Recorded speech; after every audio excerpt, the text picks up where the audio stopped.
On November 15, 2011, English businessman Neil Haywood was found dead in a hotel room in Chongqing, a megacity in southwestern China. The Chinese police said it was alcohol poisoning and quickly cremated his body with no autopsy. But something didn't add up. People who knew Haywood insist he wasn't a heavy drinker. In truth, Haywood was poisoned with cyanide. The culprit, none other than the wife of a once powerful and ambitious politician, Beau Xilai. It was the beginning of the end of a man once believed to be a contender for top leadership in China. It also gave a rare glimpse into the rather impenetrable world of the Chinese political elite, one that is seemingly rife with rivalry, intrigue, and corruption. Reports estimated the Beau family's overseas wealth at between $136 to $160 million, staggering amounts in a country where politicians are paid modestly. This is the big steal.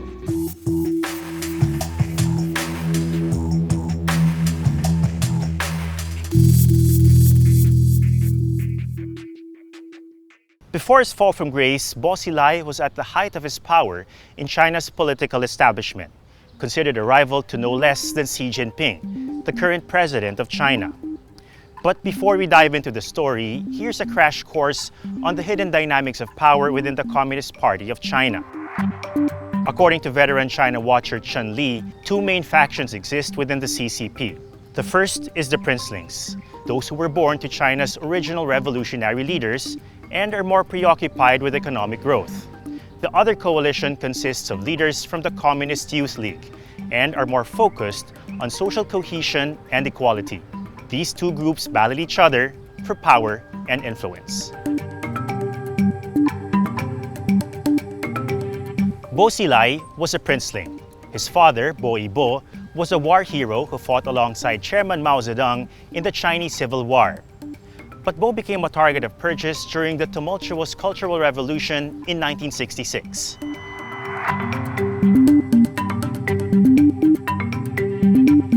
After Mao's death in 1979, Deng Xiaoping gradually emerged as the de facto leader of China, embracing market reforms and liberalization. Beau was rehabilitated and became vice premier in 1979. He would remain influential even after his retirement, using that influence to boost the career of his son.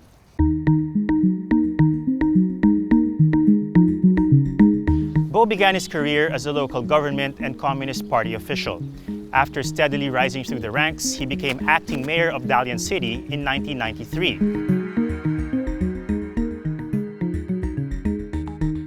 Beau was often described as flashy, outspoken, and aggressive with self-promotion. In a 2004 article, the South China Morning Post fawned about his presence and social savvy, recounting a fancy dinner with Beau at Dalian Port. But Beau also developed a reputation for being ruthless and vengeful. He is said to have censured, punished, and even imprisoned perceived enemies, which include journalists, lawyers, and businessmen during his career. He is described as a boss from hell, short-tempered, verbally abusive, and even violent to his underlings. Although Beau was lauded by some for his style of administration, he also made powerful enemies within the party, particularly from the rival faction of the princelings. The liberal reformists rejected Beau's preference for expanding the powers of the state, believing it will lead back to China's Maoist past. This constant wrangling between competing coalitions was a key impediment to Beau's repeated attempts at top leadership.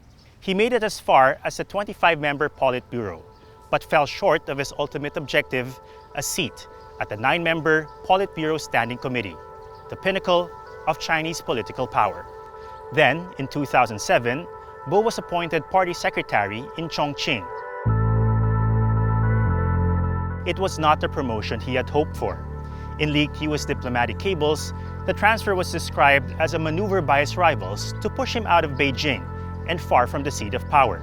At his new post, Beau pioneered a new style of governance dubbed the Chongqing Model, actively courting foreign investment and launching massive public works programs, including subsidized housing for the poor. A red song competition, one of many organised here in Chongqing, where Communist Party chief Beau Xilai is trying to revive revolutionary ideals in a big propaganda drive. On the social front, Beau reignited Mao-era socialist nostalgia and unleashed a sweeping and brutal campaign against organized crime. The latter involved a major electronic surveillance operation headed by Wang Lijun, Chongqing's police chief and a trusted deputy who had a reputation for being a tapping freak. But the spying did not just target local criminals, but also the communications of top Chinese leaders, including those of then CCP General Secretary Hu Jintao. This was seen as a direct challenge to central authorities and invited intense scrutiny from China's top anti-corruption body. But the proverbial last straw was an old-fashioned murder. Neil Haywood was found dead in a hotel in the Chinese city of Chongqing last year. Neil Haywood, the British consultant, had been a longtime friend of the Beau family. He was rumored to help the couple move large sums of money abroad. Reports estimated the Beau family's overseas wealth at between $136 to $160 million, staggering amounts in a country where politicians are paid modestly. Their fortune was allegedly built partly on seeking bribes in exchange for government appointments and business permits in Beau's fiefdoms. Beau's wife, Xilai, reportedly had a dispute with Haywood over money, and the Brit threatened to expose her dealings. So, Gu poisoned him with cyanide. Prosecutors said that she and her assistant, Zhang Xiaojun, met Haywood at a local hotel, got him drunk, then poisoned him last November. Which brings us back to Security Chief Wang Lijun. Although information is scarce, sources suggest that Wang's resentment against Beau grew as he was seemingly hung out to dry in the investigation over the wiretapping of senior leaders. Wang then confronted Beau with evidence implicating his wife in Haywood's murder. Outraged, Beau slapped the police chief across the face. Wang was quickly removed from the police force, but he still had an ace up his sleeve. On February 6, 2012, Wang evaded his guards and fled to the American consulate in Chengdu, revealing sordid details about Haywood's death. The incident was a major scandal in China. When the allegations eventually became public, Beau was systematically removed from his government posts, then charged and convicted with bribery, abuse of power, and corruption. It's believed Beau Xilai is now being held in this remote prison north of Beijing, accused of massive corruption. The aftermath of these events continued to reverberate across the Chinese political landscape.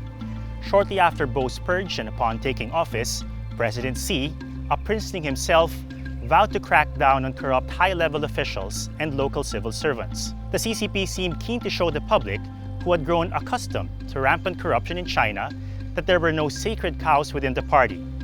Critics, however, have compared the campaign to a political purge, the weapon of choice in a high-stakes, winner-take-all power struggle. Regardless, the Beau Xilai scandal opened the lid on the tightly guarded inner world of the Chinese ruling elite, even for a while. It demonstrates how internal struggles between competing coalitions and political doctrines can alter the course of China, one of the most powerful and influential countries in the world.